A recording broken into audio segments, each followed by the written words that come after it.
Hello, Chicago.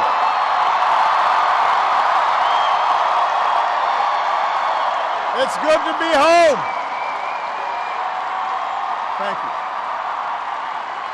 Thank you, everybody. Thank you. Thank you. Thank you.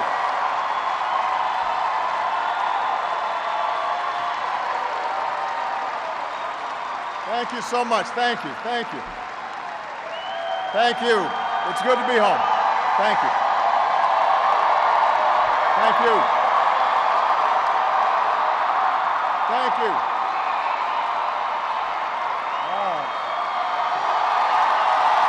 Thank you.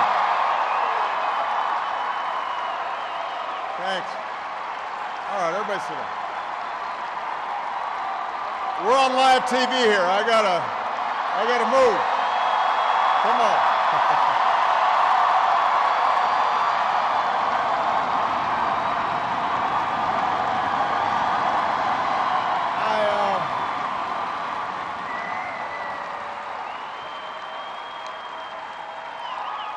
You can tell that I'm you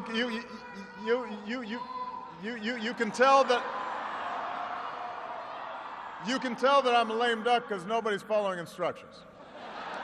Everybody have a seat.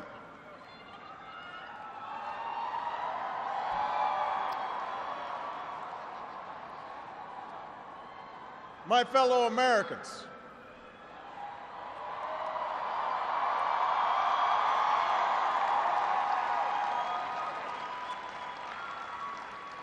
Michelle and I have been so touched by all the well wishes that we've received over the past few weeks. But tonight it's my turn to say thanks. Whether we have seen eye to eye or rarely agreed at all, my conversations with you, the American people, in living rooms and in schools, at farms, on factory floors, at diners, and on distant military outposts. Those conversations are what have kept me honest and kept me inspired and kept me going. And every day I have learned from you. You made me a better president, and you made me a better man. So I first came to Chicago when I was in my early 20s, and I was still trying to figure out who I was, still searching for a purpose in my life.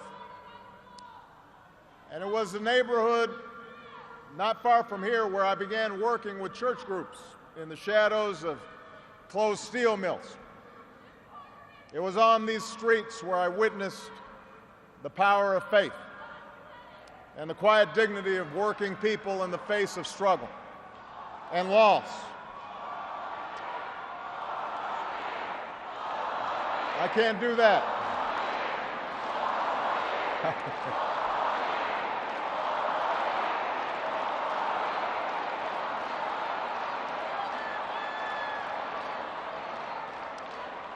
Now, this is where I learned that change only happens when ordinary people get involved and they get engaged and they come together to demand it.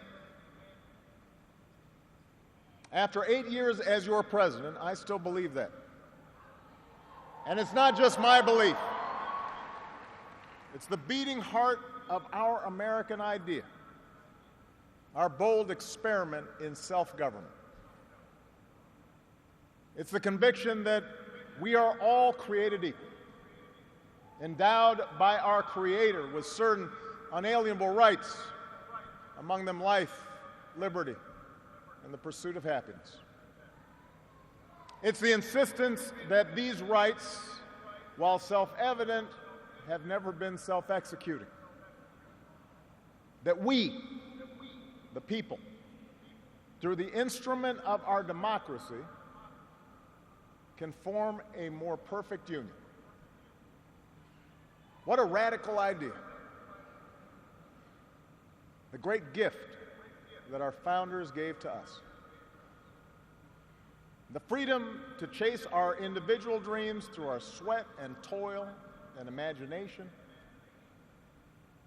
and the imperative to strive together as well to achieve a common good, a greater good. For 240 years, our nation's call to citizenship has given work and purpose to each new generation. It's what led patriots to choose republic over tyranny, pioneers to trek west, slaves to brave that makeshift railroad to freedom. It's what pulled immigrants and refugees across oceans in the Rio Grande. It's what pushed women to reach for the ballot. It's what powered workers to organize. It's why GIs gave their lives at Omaha Beach and Iwo Jima, Iraq, and Afghanistan. And why men and women from Selma to Stonewall were prepared to give theirs as well. So that's what we mean when we say America's exceptional. Not that our nation's been flawless from the start, but that we have shown the capacity to change and make life better for those who follow. Yes, our progress has been uneven. The work of democracy has always been hard. It's always been contentious. Sometimes it's been bloody. For every 2 steps forward, it often feels we take 1 step back. But the long sweep of America has been defined by forward motion, a constant widening of our founding creed to embrace all, and not just some.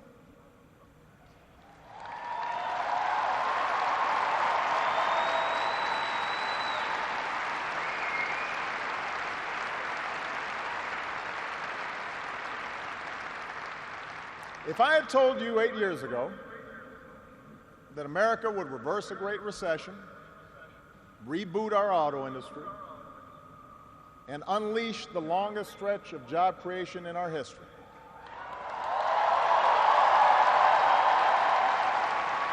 if I had told you that we would open up a new chapter with the Cuban people, shut down Iran's nuclear weapons program without firing a shot, take out the mastermind of 9/11.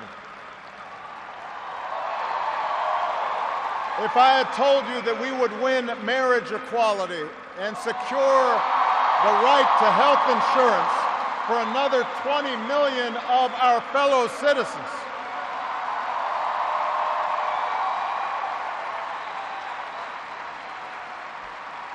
if I had told you all that, you might have said, our sights were set a little too high. But that's what we did. That's what you did. You were the change. You answered people's hopes, and because of you, by almost every measure, America is a better, stronger place than it was when we started.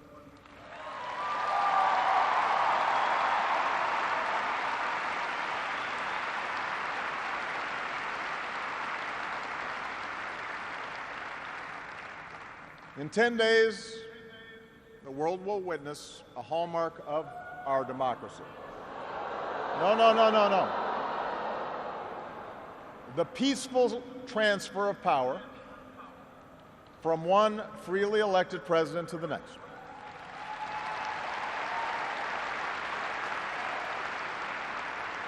I committed to President-elect Trump that my administration would ensure the smoothest possible transition, just as President Bush did for me.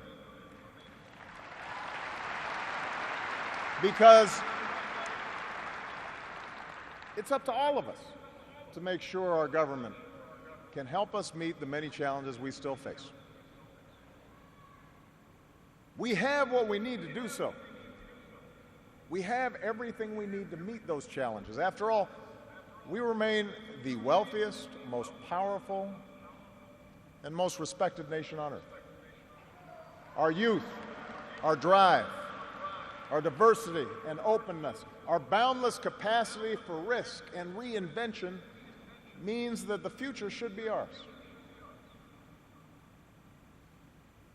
But that potential will only be realized if our democracy works. Only if our politics better reflects the decency of our people. Only if all of us, regardless of party affiliation or particular interests, help restore the sense of common purpose that we so badly need right now. And that's what I want to focus on tonight, the state of our democracy. Understand, democracy does not require uniformity. Our founders argued, they quarreled, eventually they compromised. They expected us to do the same. But they knew that democracy does require a basic sense of solidarity. The idea that for all our outward differences, we're all in this together, that we rise or fall as one.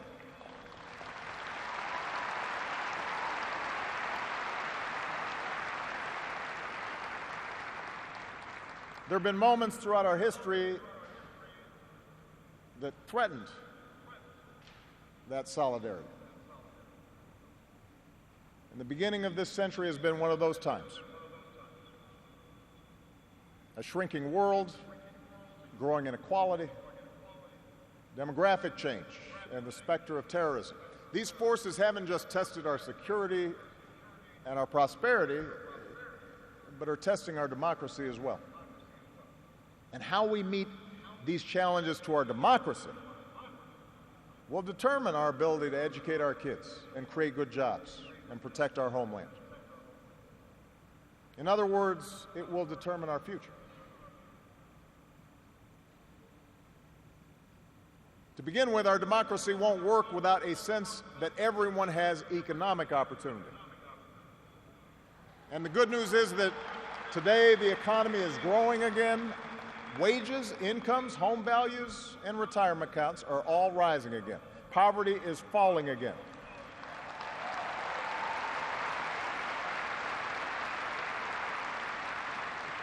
The wealthy are paying a fair share of taxes, even as the stock market shatters records. The unemployment rate is near a 10-year low. The uninsured rate has never, ever been lower.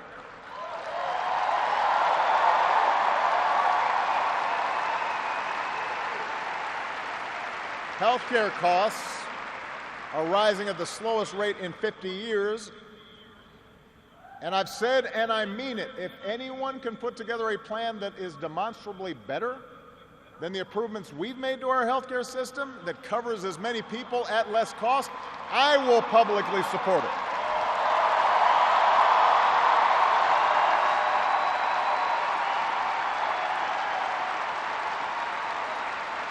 Because that, after all,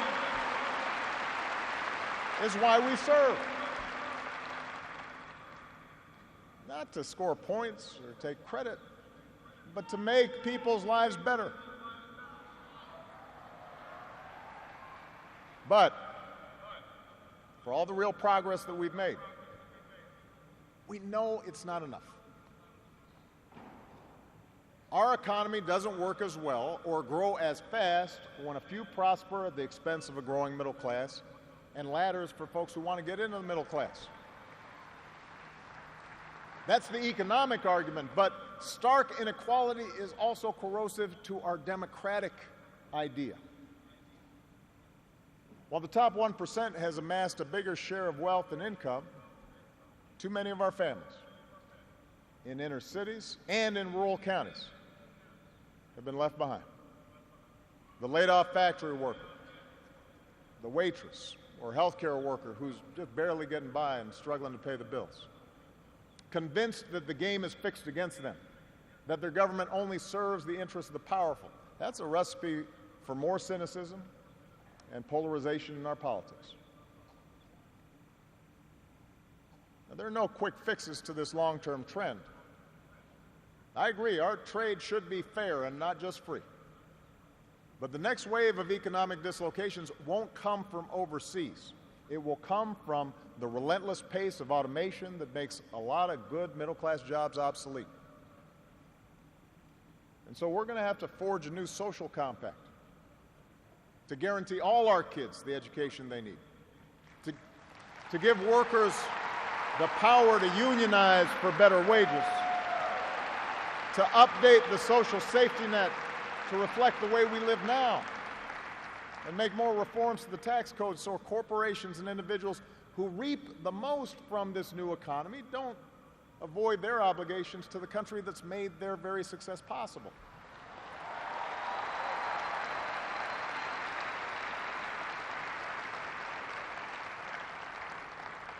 We can argue about how to best achieve these goals,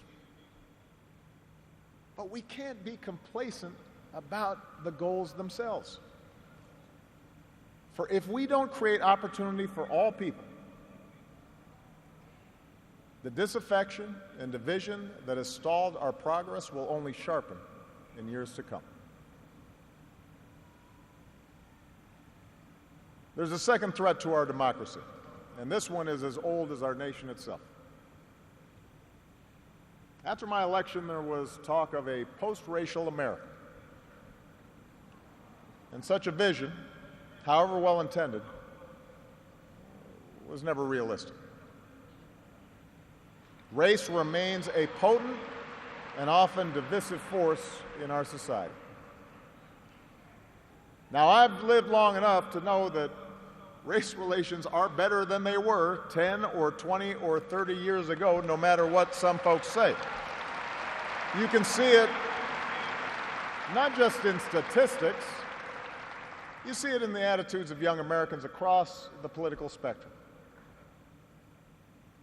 But we're not where we need to be. And all of us have more work to do. If every economic issue is framed as a struggle between a hardworking white middle class and an undeserving minority, then workers of all shades are going to be left fighting for scraps while the wealthy withdraw further into their private enclaves.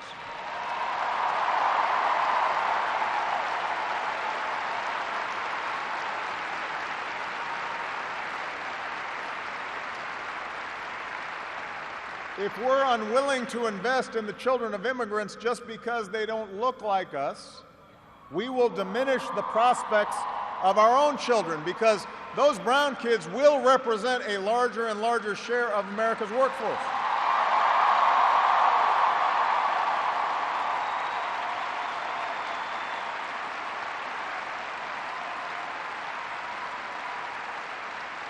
And we have shown that our economy doesn't have to be a zero-sum game.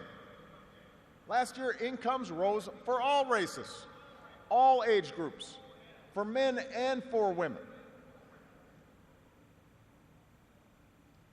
So if we're going to be serious about race going forward, we need to uphold laws against discrimination in hiring and in housing and in education and in the criminal justice system. That is what our Constitution and our highest ideals require.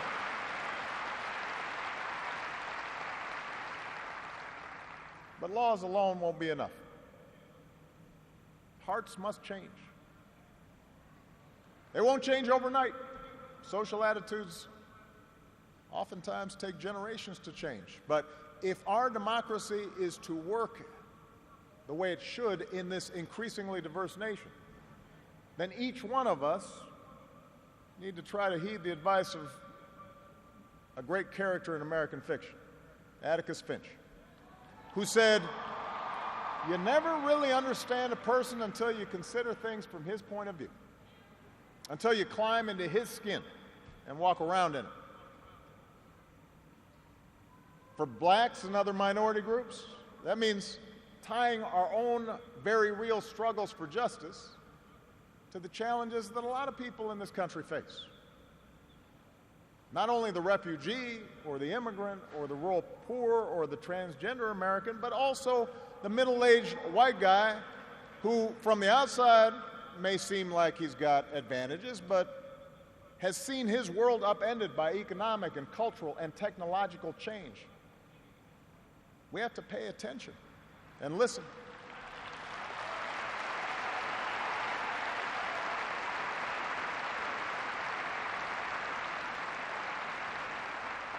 For white Americans, it means acknowledging that the effects of slavery and Jim Crow didn't suddenly vanish in the 60s.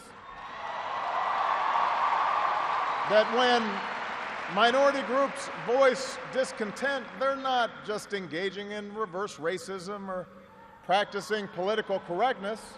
When they wage peaceful protest, they're not demanding special treatment, but the equal treatment that our founders promised.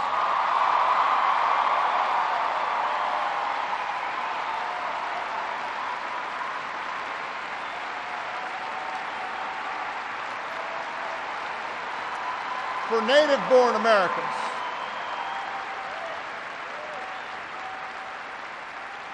native-born Americans, it means reminding ourselves that the stereotypes about immigrants today were said almost word for word about the Irish and Italians and Poles, who it was said were going to destroy the fundamental character of America. And as it turned out, America wasn't weakened by the presence of these newcomers. These newcomers embraced this nation's creed, and this nation was strengthened. So, regardless of the station that we occupy, we all have to try harder.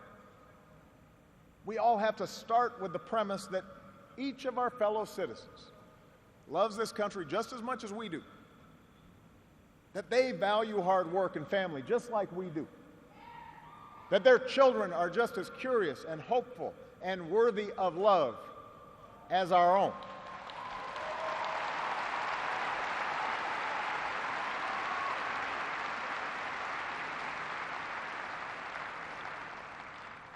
And that's not easy to do. For too many of us, it's become safer to retreat into our own bubbles, whether in our neighborhoods or on college campuses or places of worship, or especially our social media feeds. Surrounded by people who look like us and share the same political outlook and never challenge our assumptions.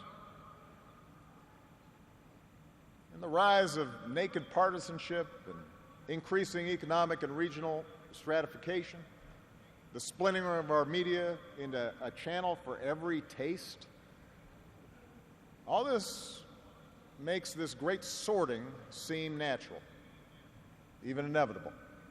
And increasingly, we become so secure in our bubbles that we start accepting only information, whether it's true or not, that fits our opinions, instead of basing our opinions on the evidence that is out there.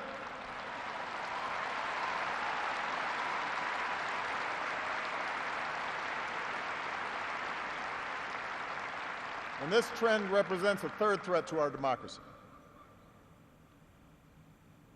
Look, politics is a battle of ideas. That's how our democracy was designed.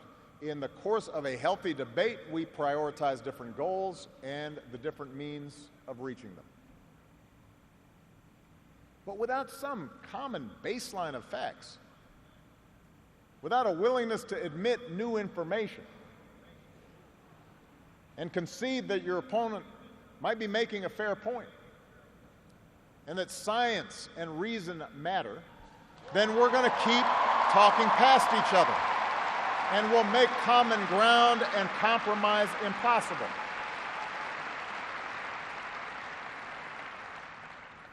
And isn't that part of what so often makes politics dispiriting? How can elected officials rage about deficits when we propose to spend money on preschool for kids, but not when we're cutting taxes for corporations?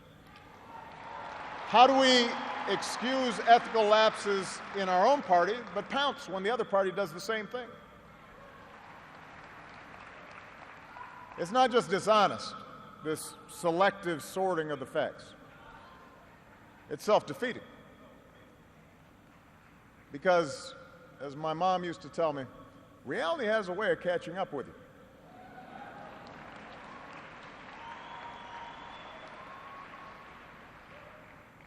Take the challenge of climate change. In just 8 years, we've halved our dependence on foreign oil. We've doubled our renewable energy. We've led the world to an agreement that has the promise to save this planet.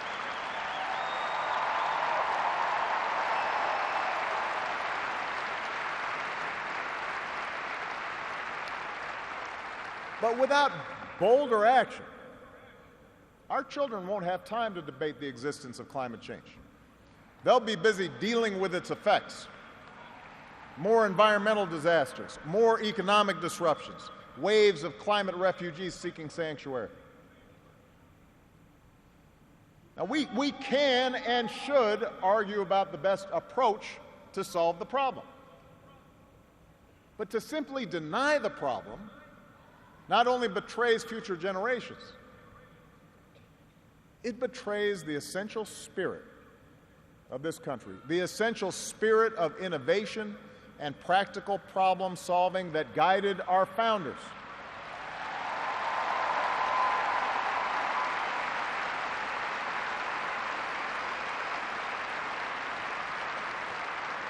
It is that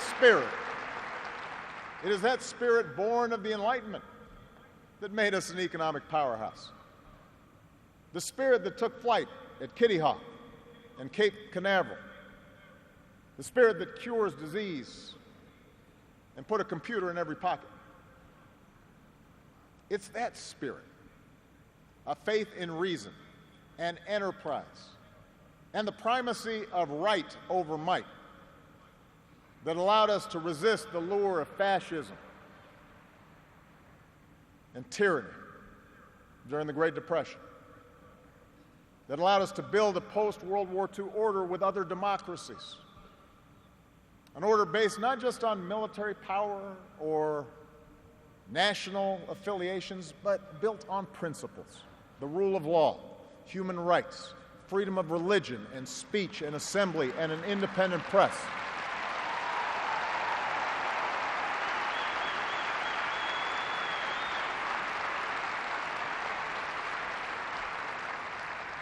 That order is now being challenged. First, by violent fanatics who claim to speak for Islam. More recently, by autocrats in foreign capitals who see free markets and open democracies and civil society itself as a threat to their power.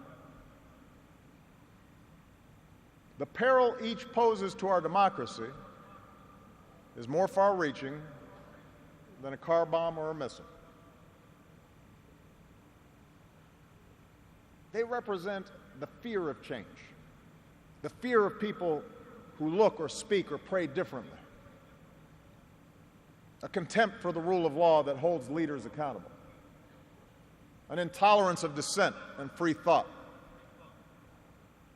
a belief that the sword or the gun or the bomb or the propaganda machine is the ultimate arbiter of what's true and what's right.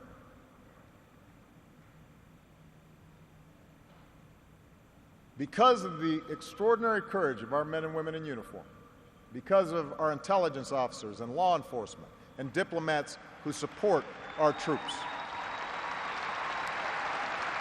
no foreign terrorist organization has successfully planned and executed an attack on our homeland these past 8 years. And although Boston and Orlando and San Bernardino and Fort Hood remind us of how dangerous radicalization can be, our law enforcement agencies are more effective and vigilant than ever. We have taken out tens of thousands of terrorists, including bin Laden.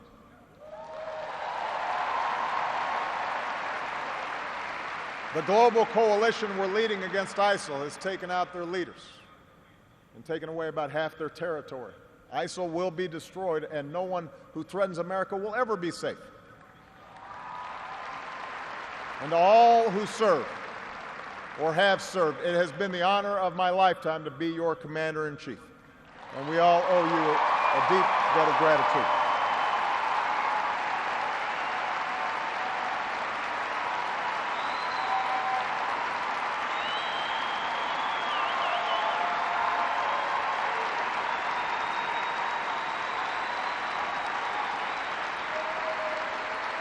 But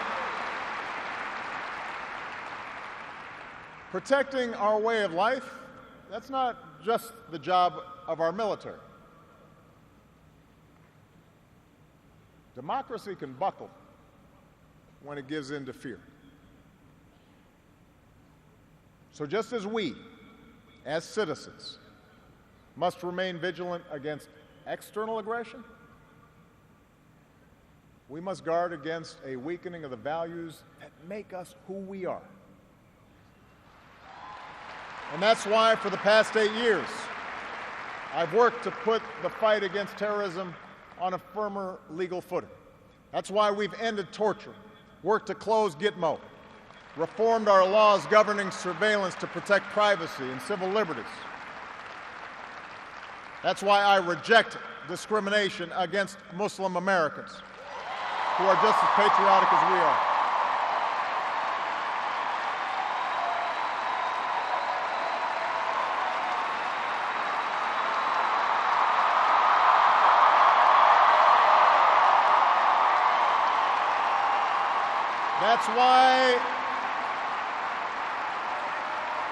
That's why we cannot withdraw.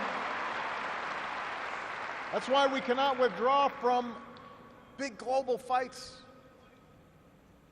to expand democracy and human rights and women's rights and LGBT rights. No matter how imperfect our efforts, no matter how expedient ignoring such values may seem, that's part of defending America. For the fight against extremism and intolerance and sectarianism and chauvinism are of a piece with the fight against authoritarianism and nationalist aggression. If the scope of freedom and respect for the rule of law shrinks around the world, the likelihood of war within and between nations increases,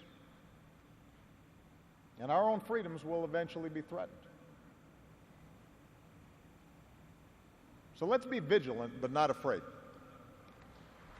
ISIL will try to kill innocent people, but they cannot defeat America unless we betray our Constitution and our principles in the fight.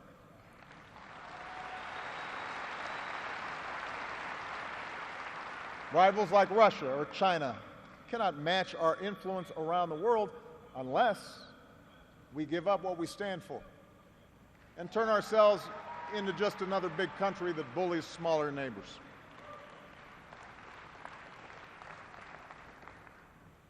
Which brings me to my final point. Our democracy is threatened whenever we take it for granted. All of us, regardless of party, should be throwing ourselves into the task of rebuilding our democratic institutions. When voting rates in America are some of the lowest among advanced democracies, we should be making it easier, not harder, to vote.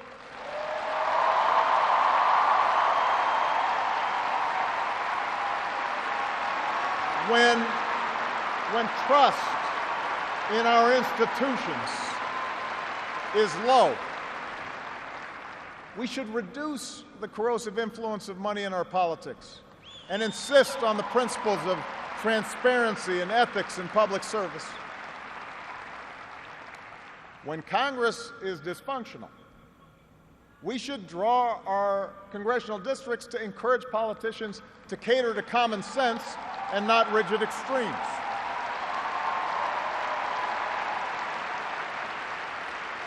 But remember, none of this happens on its own. All of this depends on our participation, on each of us accepting the responsibility of citizenship, regardless of which way the pendulum of power happens to be swinging. Our Constitution is a remarkable, beautiful gift. But it's really just a piece of parchment. It has no power on its own. We, the people, give it power. We, the people, give it meaning with our participation and with the choices that we make and the alliances that we forge, whether or not we stand up for our freedoms, whether or not we respect and enforce the rule of law. That's up to us. America's no fragile thing, but the gains of our long journey to freedom are not assured. In his own farewell address, George Washington wrote that self-government is the underpinning of our safety, prosperity, and liberty. But from different causes and from different quarters, much pains will be taken to weaken in your minds the conviction of this truth. And so we have to preserve this truth with jealous anxiety that we should reject the first dawning of every attempt to alienate any portion of our country from the rest, or to enfeeble the sacred ties that make us one.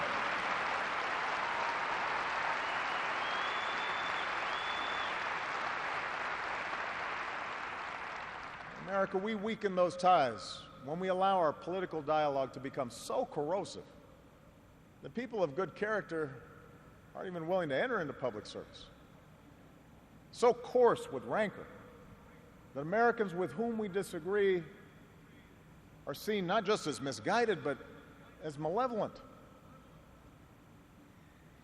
We weaken those ties when we define some of us as more American than others, when we write off the whole system as inevitably corrupt,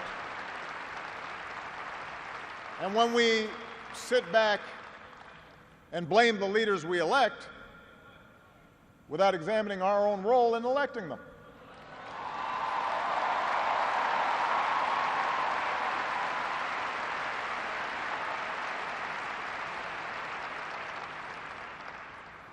It falls to each of us to be those anxious, jealous guardians of our democracy, to embrace the joyous task we've been given, to continually try to improve this great nation of ours.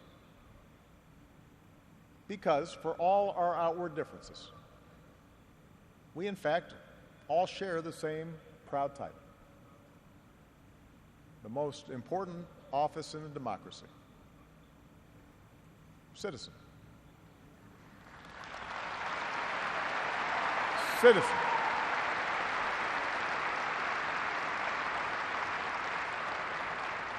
So you see, that's what our democracy demands. It needs you.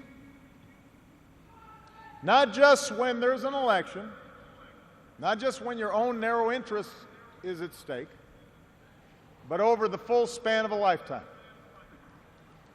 If you're tired of arguing with strangers on the internet, try talking with one of them in real life.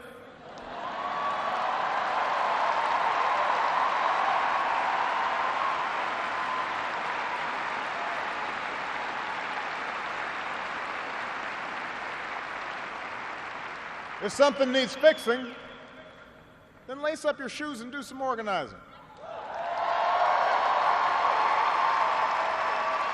If you're disappointed by your elected officials, grab a clipboard, get some signatures, and run for office yourself.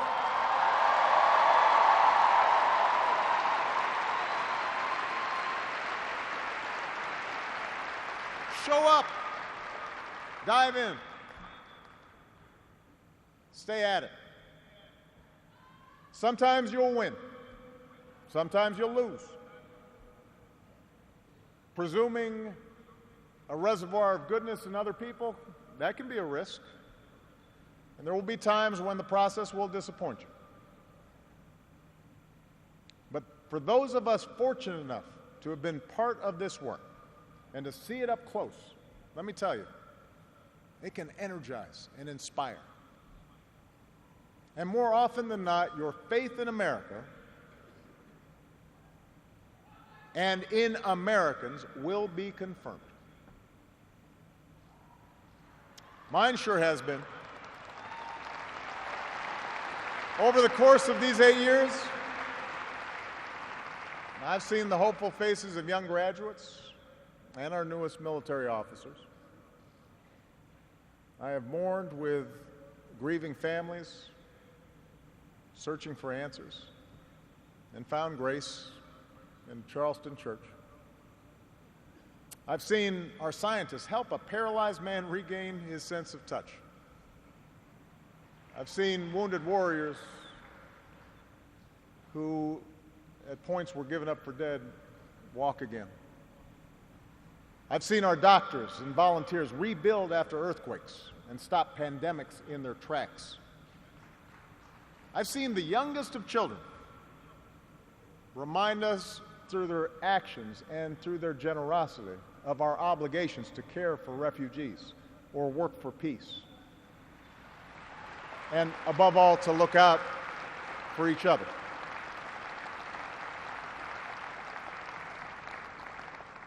So that faith that I placed all those years ago, not far from here, in the power of ordinary Americans to bring about change, that faith has been rewarded in ways I could not have possibly imagined. And I hope your faith has too. Some of you here tonight or watching at home, you were there with us in 2004, in 2008, 2012.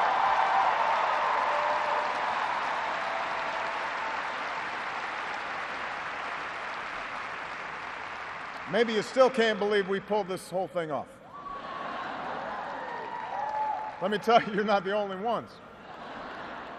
Michelle,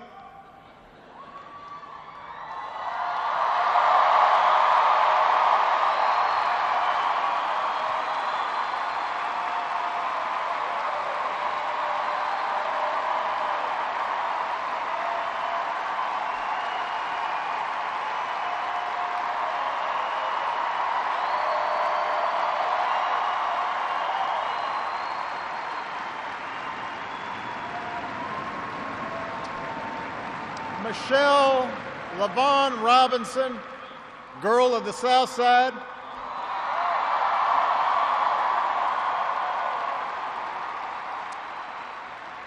For the past 25 years, you have not only been my wife and mother of my children, you have been my best friend.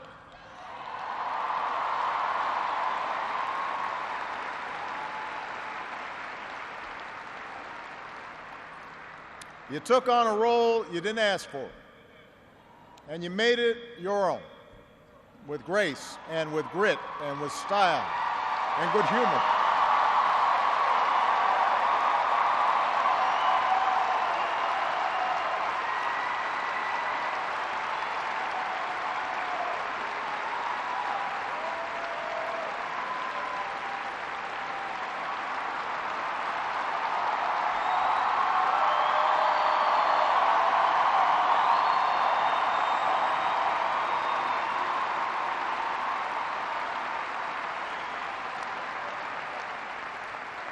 You made the White House a place that belongs to everybody.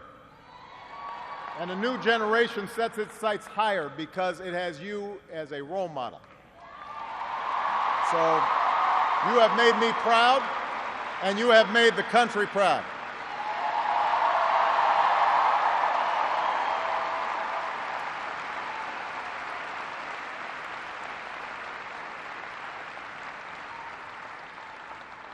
Malia and Sasha, under the strangest of circumstances, you have become two amazing young women. You are smart and you are beautiful, but more importantly, you are kind and you are thoughtful and you are full of passion. And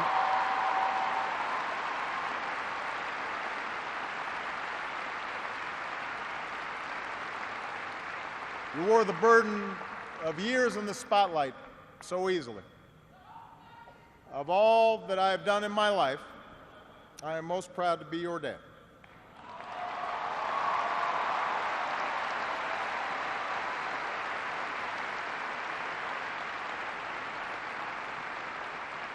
To Joe Biden,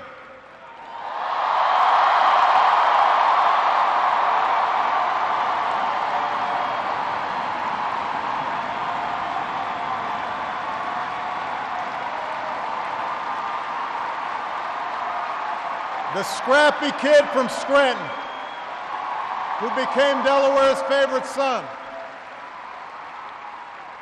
You were the first decision I made as a nominee, and it was the best. Not just because you have been a great vice president, but because in the bargain I gained a brother. And we love you and Jill like family, and your friendship has been one of the great joys of our lives.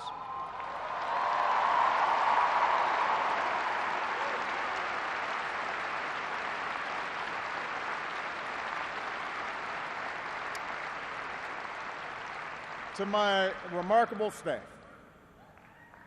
for 8 years, and for some of you a whole lot more, I have drawn from your energy, and every day I try to reflect back what you displayed: heart and character and idealism. I've watched you grow up, get married, have kids, start incredible new journeys of your own. Even when times got tough and frustrating, you never let Washington get the better of you. You guarded against cynicism. And the only thing that makes me prouder than all the good that we've done is the thought of all the amazing things that you are going to achieve from here.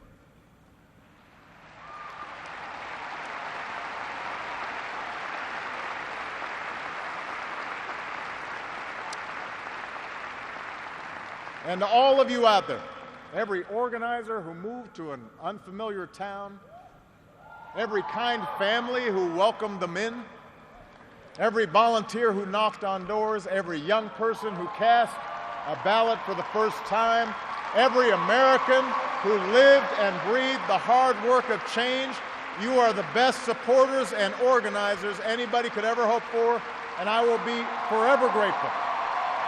Because you did change the world. You did. And that's why I leave this stage tonight even more optimistic about this country than when we started. Because I know our work has not only helped so many Americans, it has inspired so many Americans, especially so many young people out there, to believe that you can make a difference, to hitch your wagon to something bigger than yourselves. Let me tell you, this generation coming up, unselfish, altruistic, creative, patriotic, I've seen you in every corner of the country. You believe in a fair and just and inclusive America.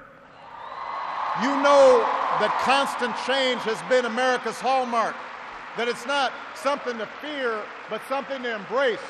You are willing to carry this hard work of democracy forward. You'll soon outnumber all of us, and I believe as a result, the future is in good hands.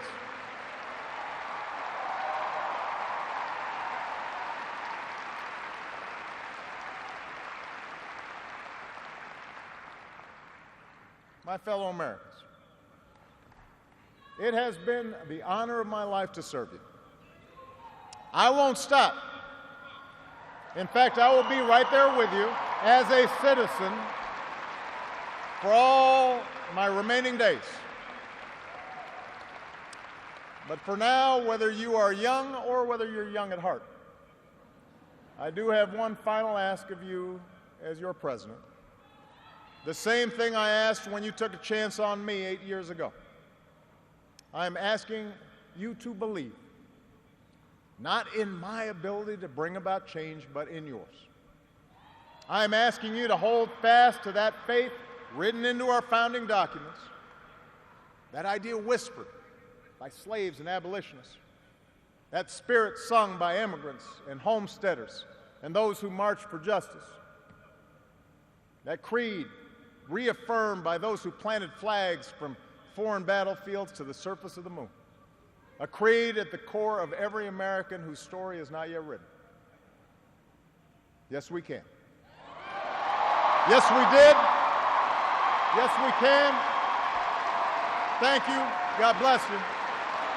May God continue to bless the United States of America. Thank you.